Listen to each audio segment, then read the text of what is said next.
Hello friends, welcome back to the channel. If you are new here, please subscribe the channel before the starting the video.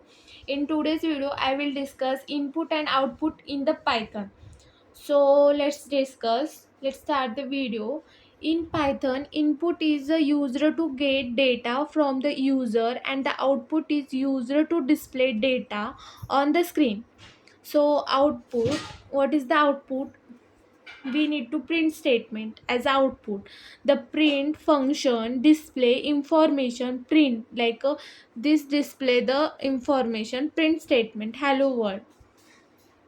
Output will be the hello world, and the printing variable name is equal to alias and the age is equal to 20. Print name, print age. So age will be the 20 and the name is the Alice. You can see that this is the string value and this is the integer value. So basically it is a mean that the print function helps to the print the output.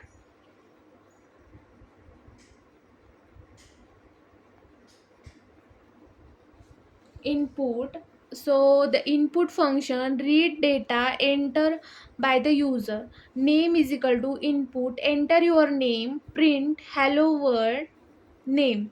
So this is the output which we gave to the interpreter. So enter your name, whatever your name will be the print. It is the input from the user. So we write the John. So and the enter press we write the hello John. Did you understand? I hope you understand. If you not, please revise the video and uh, retake it.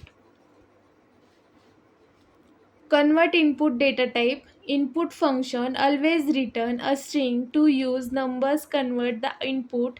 Age is equal to int input. Enter your age colon print your age is a age.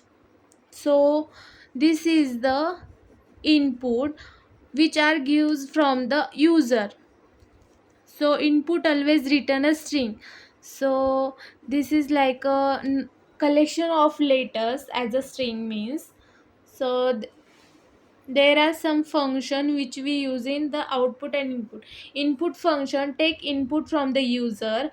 Print function display output and on the screen. The int function is a convert input to the integer, and the float function convert input to float as a decimal number. F string, we also known as the F string, means the formatting string. We all know formats output neatly. So thank you for watching this video. Thank you so much. If you all like this video, please like the button and subscribe the channel if you are not. So thank you so much.